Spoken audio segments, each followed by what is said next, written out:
विचार प्रतिपादन केला आहे, एक विवेक सांगितलेला आहे. विवेक त्याला म्हणतात की ज्याच्यामध्ये दोन गोष्टींचं वर्णन केलेलं असतं विरुद्ध दिशेने. एक असा असा आहे आणि एक असा असा. विरुद्ध दिशेने दोन पदार्थांचं वर्णन केलं जातं. एकाचं ग्रहण करा आणि एकाचा त्याग करा असा उपदेश ज्याच्यामध्ये केलेला असतो त्याला शास्त्रामध्ये विवेक म्हणतात.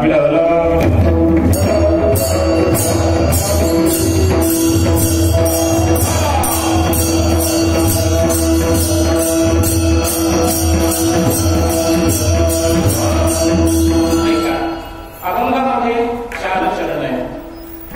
थोडा फेस कमी करा, माझा आवाज स्पष्ट बाहेर गेला पाहिजे.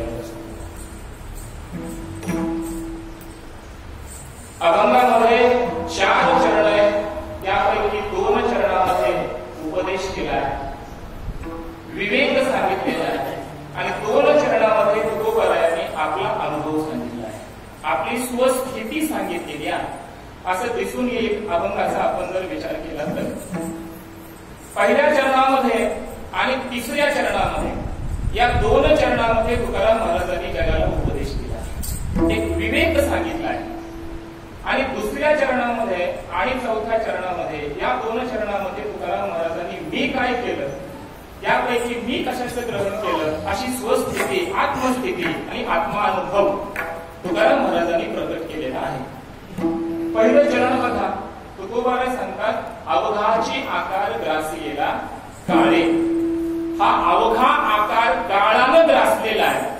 हे सगळं जग जे आकारवान आहे ते काळाच्या तोंडात गेलेलं आहे. या सर्वांवर काळाची सत्ता आहे. काळ म्हणजे मरण. एक दिवस कधी ना कधी जगातला प्रत्येक पदार्थ हा नष्ट होणार आहे, काळाच्या अधीन होणार आहे, कालातीत होणार आहे, काळ त्याचा ग्रास करणार आहे. मग काही निराळं नाही का की जे काळाच्या तोंडात जाणार नाही, असं वेगळं काही नाही का? तुकाराम महाराज सांगतात आहे ते एकच आहे. व काय आहे ते? एकची निराळे हरीचे नाव.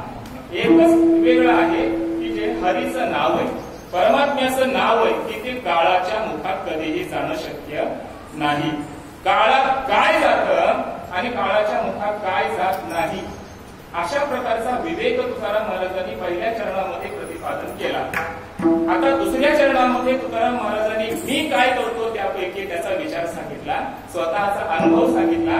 तुकाराम महाराज म्हणतात घरूनी राहिलो अविनाश कंठे, जीवन हे पोटी साठविले. मी आमच्या कंठामध्ये हरीचं जे नाव आहे, जे अविनाश आहे ते धारण केलेलं आहे. अविनाश आहे ते फक्त देवाचं नावच आहे. एकच निराळे हरीचे नाम असं जे आहे तेच अविनाश असणारं नाम कंठामध्ये मी धारण केलंय. आणि त्या नामस्मरणालाच मी माझं जीवन समजलं.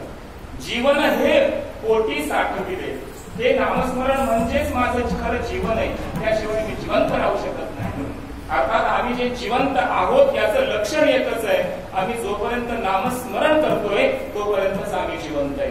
ज्या दिवशी नामस्मरण बंद होईल त्या दिवशी आमचं जगणं थांबलेलं असेल, आम्ही गेलेलो असेल. त्याचा अर्थ असा आहे, तुकाराम महाराज सांगतात नामाला आम्ही आमचं जीवन समजलं आणि ते जीवन आम्ही आमच्या पोटामध्ये साठवलं. जीवन या शब्दाचा दुसरा अर्थ पाणी असा आहे. पाण्याशिवाय कोणीही जिवंत राहू शकत नाही.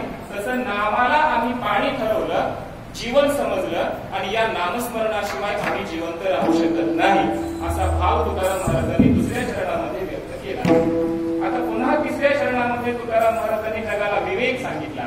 शरीर, संपत्ती, मृगजळ, हे आपलं शरीर ज्याचा आपण विश्वास ठरवून बसलोय, या शरीराच्या द्वारे आपण जी संपत्ती कमवलेली आहे ती सर्व संपत्ती आणि हे शरीर कसं आहे? तुकाराम महाराज म्हणतात हे मृगजळासारखं फक्त प्रतीतीला येणारं आहे. मृगजळ भान, जसं मृगजळ दिसतं फक्त, प्राप्त करायला गेलं तर ते सापडत नाही. ते जसं नावच आहे मृगजळ. हरणाला ते पाणी वाटतं, ते माणसाला कधी पाणी वाटत नाही. असं हे शरीर आणि अशी ही सर्व संपत्ती तुम्ही जगामध्ये कमवलेली ती या मृगजळाप्रमाणे आहे, नष्ट होणारी अशा प्रकारची आहे. जाईल नासून ती नष्ट होऊन जाईल, खरे नव्हे याच्यात